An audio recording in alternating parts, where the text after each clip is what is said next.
Setelah selesai mandi, Aldebaran pun berganti pakaian lengkap. Aldebaran berbaring sejenak, ia sendiri tidak habis pikir. Apa benar perlakuanku bikin orang baper? Padahal aku hanya ingin menolong, gumam Aldebaran. Kenapa kamu bisa seperti ini, Al? Kenapa? Bisa-bisanya kamu memikirkan dia terus, batin Aldebaran. Tok, tok, tok. Pintu kamarnya diketuk. Perlahan Aldebaran bangkit dan membuka pintu tersebut. Ayah, ada apa? Tanya Aldebaran. Boleh ayah masuk? Tanya Ram. Tumben ayah minta izin dulu, biasanya juga setelah dibuka pintu langsung nyelonong, jawab Aldebaran. Ayah ingin ngobrol denganmu sebagai sesama pria, kata Ram. Bicarakan saja ya, jangan bikin aku penasaran, kata Aldebaran. Kamu anak jenius, bahkan kejeniusanmu dan adikmu mengalahkan ayah, ucap Ram. Aldebaran mengernyitkan keningnya. Apa hubungannya? Tanya Aldebaran. Ayah ingin bertanya sebagai sesama lelaki, bukan sebagai ayah dan anak, kata Ram. Langsung aja ya, to the point, jangan pakai kata kiasan atau teka-teki yang bisa membuat aku bingung. Dan jangan bicara berbelit-belit, kata Aldebaran. Ayah mau tanya, bagaimana perasaanmu dengan Fei? Tanya Ram. Hanya ingin bertanya hal itu sampai ayah berbelit-belit berbicara. Tanya Aldebaran balik. Ya jawab dulu pertanyaan ayah, kata Ram. Aku gak tahu ya, kalau ayah suruh meretas sistem pertahanan orang lain aku bisa. Tapi untuk menyelami perasaan, aku sendiri juga tidak tahu. Sejenius apapun aku tetap manusia biasa, punya kelemahan tersendiri, jawab Aldebaran. Ya sudah, ayah cuma mau bertanya soal itu, ucap Ram. Ram pun bangkit dari duduknya dan berjalan menuju pintu. Saat hendak memegang handle pintu, Aldebaran bersuara. Ayah pernah berdebar saat berdekatan dengan perempuan. Tanya Aldebaran. Ram menghentikan tangannya yang hendak membuka pintu. Dan berbalik lalu tersenyum. Hanya bundamu yang membuat ayah berdebar bahkan berdetak lebih cepat, awalnya ayah mengira kalau ayah ada masalah jantung. Tapi ternyata ayah jatuh cinta, jawab Ram. Lalu berbalik dan keluar dari kamar putranya. Sebelum Ram benar-benar keluar, Ram berkata, kalau kamu mencintai seseorang, ungkapkan sebelum ia pergi menjauh darimu. Setelah ia menjauh dan kamu baru menyadarinya maka akan sia-sia.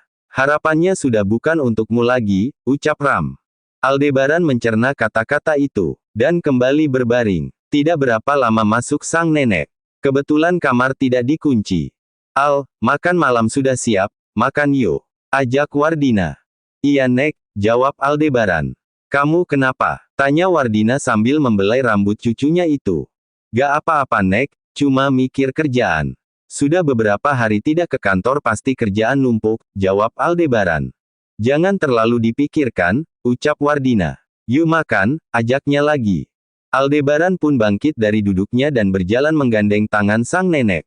Saat tiba di meja makan, Aldebaran duduk berhadapan dengan Fei, dan kedua saling pandang sejenak lalu sama-sama tertunduk. Cahaya menyenggol lengan Fei dan berbisik agar melayani Aldebaran. Fei pun menurut saja mengambil nasi dan lauknya untuk Aldebaran. Terima kasih, ucap Aldebaran. Besok malam, bunda sama ayah mau ke mansion omamu, kalian harus ikut, ajak adikmu juga bersama calonnya, kata Ram. Tapi ya, apa susahnya sih, oma sama opamu hanya tinggal berdua saja, sekali-kali kita jenguk beliau. Dulu sewaktu kalian kecil kalian lebih suka berkunjung ke sana, kata Ram. Sekarang kita sibuk ya, aku dan Ale masing-masing sibuk dengan pekerjaan, jawab Aldebaran. Luangkan waktu kita, yang lain juga jarang berkunjung ke mansionnya oma dan opa, kata Ram lagi. Yang lain juga sibuk, mereka sudah punya usaha sendiri-sendiri. Apalagi Papa Ren sekarang lebih sering keluar negeri bersama keluarganya, kata Aldebaran. Sudah makan dulu, berbincang-bincangnya nanti saja, ucap Cahaya menengahi. Mereka pun makan dalam diam. Fei yang tidak terbiasa makan nasi kini sudah mulai terbiasa selama ia bergabung dengan keluarga ini. Sayang mau nambah? Tanya Cahaya. Gak bunda, Fei sudah kenyang, jawabnya. Setelah selesai makan mereka berkumpul di ruang keluarga. Fei duduk di sofa tunggal, Ram dan Cahaya duduk berdampingan, sementara Aldebaran duduk dekat sang nenek dan bersandar pada sang nenek. Ingat besok malam kita akan mengunjungi oma dan opamu, kata Ram mengingatkan. Iya ya, Pulang dari kantor Al langsung ke sana, jawab Aldebaran. Sayang kalau kamu mau istirahat, istirahatlah. Kamu masih kurang sehat, kata Cahaya pada Fei. Aku antar, sahut Aldebaran cepat. Ram dan Cahaya saling pandang kemudian keduanya pun tersenyum. Sementara Fei terlihat grogi saat Aldebaran mengantarkannya ke kamar. Padahal Fei sudah baik-baik saja tapi Aldebaran seperti mengkhawatirkannya. Istirahat ya, besok mau ketemu Oma. Aku yakin Oma pasti suka denganmu, kata Aldebaran. Aldebaran tidak sadar kalau kata-kata itu bikin Fei semakin grogi. Bagaimana tidak, seolah Aldebaran ingin memperkenalkan sang kekasih. Padahal hubungan mereka saja belum jelas. Aldebaran dengan telaten menyelimuti tubuh Fei dan kemudian mengecup keningnya. Mengecup kening Fei seolah menjadi candu bagi Aldebaran. Dia tidak sadar kalau hal itu bisa membuat lawan jenisnya merasa tersanjung. Tidur ya, ucap Aldebaran dan kembali mengecup kening Fei. Baru kemudian ia keluar dari kamar itu. Saat tiba di ruang keluarga, Aldebaran tidak mendapati siapa-siapa lagi di situ. Karena mereka sudah masuk ke dalam kamar masing-masing. Aldebaran pun memutuskan untuk masuk ke dalam kamarnya. Aldebaran merebahkan tubuhnya di atas ranjang. Ponselnya berdering pertanda panggilan masuk. Aldebaran melihat nama pemanggil, pengganggu. Aldebaran pun segera menjawabnya. Halo, sapa Aldebaran menjawab panggilan tersebut. Halo bro, besok malam kita mau ke mansion Oma, kamu ikutkan? Tanya Davion. Besok aku banyak kerjaan, tapi akan aku usahakan, jawab Aldebaran. Luangkanlah waktu, kasihan Oma dan Opa, kata Danendra. Iya aku datang, jawab Aldebaran lalu mematikan sambungan teleponnya secara sepihak. Memang pengganggu, gumam Aldebaran. Lalu Aldebaran mengirim pesan kepada Aleta mengajaknya ke mansion keluarga Henderson. Dan dibalas ia oleh Aleta. Aldebaran pun melemparkan ponselnya ke atas ranjang, sayang loh kalau ke lantai. Setelah itu ia pun memejamkan mata. Baru saja memejamkan matanya Aldebaran dikejutkan lagi dengan suara ponselnya, ternyata dari Kenzo. Ada apa? Tanya Aldebaran to the point. Sudah tidur, masih sore, tanya Kenzo. Jam 10 malam kamu bilang sore. Ada apa? Tanya Aldebaran. Kita mau ngajak ke mansionnya Oma, jawab Kenzo. Telat, kata Aldebaran lalu memutuskan sambungan teleponnya secara sepihak. Ada saja pengganggu, baru beberapa menit terlelap sudah terbangun lagi, gerutu Aldebaran. Tumben aku bicara banyak. Tanyanya pada dirinya sendiri. Bodoh amat, jawabnya pada dirinya sendiri. Kalau didengar oleh Aleta sudah pasti menjadi bahan ejekan karena saudaranya bicara sendiri. Alhamdulillah, novel ini masuk Rising Star. Semua berkat dukungan kalian. Aku tidak tahu harus berkata apa. Yang pasti aku ucapkan terima kasih banyak. Tanpa dukungan kalian aku tidak bisa ke tahap ini. Terima kasih semuanya atas dukungan kalian. Dan terima kasih juga karena mau membaca karya recehku ini yang tidak seberapa. Buat kalian semoga rezekinya lancar, disehatkan badan dan dimudahkan dalam urusan apapun. Amin. Pagi hari. Hari ini Aleta akan mendaftarkan Arbani untuk masuk ke sekolah. Setelah itu baru dia akan berangkat bekerja. Kak, setelah sarapan kakak ikut aku ya, kita akan mendaftarkan Bani untuk masuk sekolah, kata Aleta. Baik Aleta, jawab Ria. Kakak bisa mengendarai motor? Tanya Aleta. Bisa, jawab Ria lagi. Kalau begitu, kakak pakai motor yang ada di garasi, kuncinya ada digantung dekat ruang tamu. Soalnya kalau aku kerja, seharian kadang sampai malam. Nanti kakak bisa antar jemput Bani, kata Aleta. Terima kasih, karena kamu mau menampung kami, ucap Ria. Jangan bicara seperti itu, dan tidak perlu berterima kasih, kata Aleta. Setelah selesai sarapan mereka pun berangkat. Aleta mengendarai motornya dan boncengan dengan Arbani di depan. Aleta memilih sekolah TK yang bayaran lumayan mahal. Selamat pagi, sapa Aleta pada kepala sekolah. Pagi, ada yang bisa dibantu? Tanya kepala sekolah. Saya mau mendaftarkan adik saya di sekolah ini, ucap Aleta. Ada bawa kartu identitas. Seperti kartu keluarga misalnya, tanya kepala sekolah. Ada Bu, jawab Aleta. Ria menyerahkan kartu keluarga pada Bu Heni sebagai kepala sekolah. Kemudian ia mencatat identitas tersebut, silakan bayar dulu biaya pendaftarannya, kata Bu Heni. Bisa pakai kartu, Bu? Tanya Aleta. Bisa-bisa, jawab Bu Heni. Aleta mengeluarkan kartu hitam miliknya dan membayar lunas sampai tamat sekolah nantinya. Bu Heni yang awalnya cuek karena mengira Aleta adalah orang sederhana. Tapi saat melihat kartu hitam, Bu Heni langsung hormat kepada Aleta. Maafkan saya Nona, saya tidak tahu kalau Anda. Gak apa-apa kok Bu, saya sudah terbiasa seperti ini, ucap Aleta memotong pembicaraan Bu Heni. Kalau begitu kami permisi Bu, besok adik saya baru mulai sekolah, kata Aleta. Tunggu sebentar Nona, kami di sini menyediakan seragam sekolah untuk anak-anak murid kami, kata Bu Heni. Aleta pun menunggu sebentar, dan tidak berapa lama, seorang guru membawa pakaian seragam sekolah untuk Arbani. Setelah mendapatkan pakaian, Aleta pun pulang, karena ia mau bekerja. Itu tadi kartu apa? Kok warnanya hitam? Tanya Ria. Itu kartu tanpa batas, jawab Aleta. Kini mereka sudah sampai di rumah. Aleta tidak masuk lagi ke rumah, melainkan langsung pergi bekerja.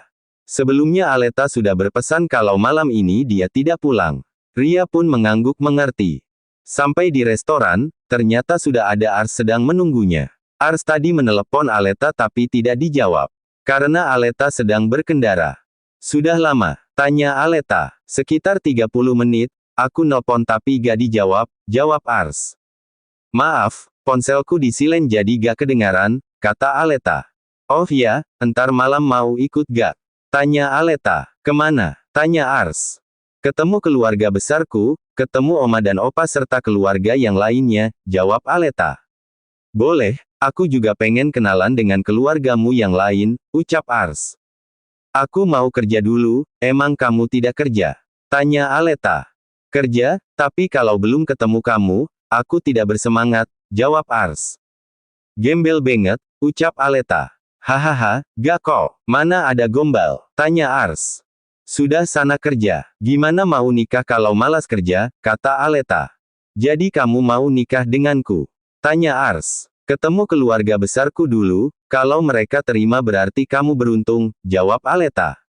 Kalau tidak diterima, tanya Ars. Terima saja nasibmu, berarti kita bukan jodoh, jawab Aleta enteng. Seluruh keluargaku pekerja keras loh, kalau masuk kriteria mereka berarti kamu beruntung, kata Aleta lagi. Aku akan buktikan kalau aku bisa masuk kriteria keluargamu, jawab Ars semangat. Aleta tersenyum melihat semangat Ars untuk mendapatkannya. Aleta masih berdiri di tempatnya meskipun mobil Ars sudah menghilang dari pandangannya. Maafkan aku bila harus membohongimu, Ars, gumam Aleta. Padahal keluarga Henderson tidak memandang kasta untuk memilih calon menantu. Yang penting baik dan bertanggung jawab dan tidak main wanita dan sebagainya. Hanya secara kebetulan yang menjadi menantu keluarga Henderson orang terpandang, terlebih lagi bagi menantu laki-laki, jadi orang beranggapan bahwa keluarga Henderson harus punya menantu yang setara dengan mereka. Padahal tidak. Ars dengan semangat untuk bekerja, apalagi saat mendengar akan diperkenalkan pada keluarga besarnya Aleta. Aleta kali ini mengantarkan pesanan makanan ke alamat yang sudah tertera di sana. Aleta melihat kembali alamat tersebut, untuk memastikan kalau alamat ini benar. Maaf Nona, ada keperluan apa datang kemari? Tanya security. Saya mengantarkan makanan Pak, jawab Aleta. Maaf Nona, pengantar makanan dilarang masuk, kata security. Oh maaf Pak, saya tidak tahu. Kalau begitu nitip ya Pak. Dan sekalian bayar di sini, kata Aleta mengeluarkan ponselnya agar segera di-scan. Belum dibayar, Nona? Tanya security tersebut. Belum Pak, karena ini bayar di tempat. Barang sampai baru bayar, jawab Aleta. Kalau begitu silahkan masuk Nona, kata security. Aleta tersenyum kemudian melenggang masuk, sementara motornya dibiarkan di luar gerbang. Selamat siang, sapa Aleta pada resepsionis. Siang, ada yang bisa saya bantu? Tanya resepsionis. Saya pengantar makanan untuk pemilik perusahaan ini, ucap Aleta. Silakan Mbak, Tuan CEO sedang menunggu pesanannya, ucap resepsionis ramah. Aleta pun berjalan menuju lift setelah mengucapkan terima kasih kepada resepsionis tersebut. Permisi, sapa Aleta pada sekretaris. Karena Aleta sudah tiba di lantai tempat ruangan CEO. Ya ada apa? Tanya sekretaris dengan angkuhnya. Apalagi melihat penampilan Aleta yang hanya berpakaian seragam khusus kurir. Saya mengantar makanan untuk pemilik perusahaan ini, kata Aleta. Sini, biar aku saja, ucap sekretaris itu. Bayar dulu Nona, gak banyak kok, kata Aleta. Mengapa Aleta bilang begitu? Karena sekretaris itu terlihat angkuh. Berapa? Tanya sekretaris. 300.000 saja, dan scan di sini, jawab Aleta. Sekretaris itu tidak jadi untuk membayarnya. Lalu menyerahkan kembali kotak makanan tersebut. Nih, kamu antar sendiri, kata sekretaris tersebut. Aleta pun mengetuk pintu ruangan CEO. Dan Aleta pun masuk setelah mendengar suara perintah dari dalam. Tuan, saya mengantar pesanan Anda, ucap Aleta. Letakkan di situ, Tita Orlando, matanya masih fokus pada pekerjaan tanpa menoleh ke Aleta. Tuan, bayar di sini, ucap Aleta sambil mengeluarkan ponselnya. Orlando pun mendongak dan melihat Aleta. Kamu, ya Tuan, ini saya, jawab Aleta. Jadi kamu bekerja sebagai pengantar makanan? Tanya Orlando.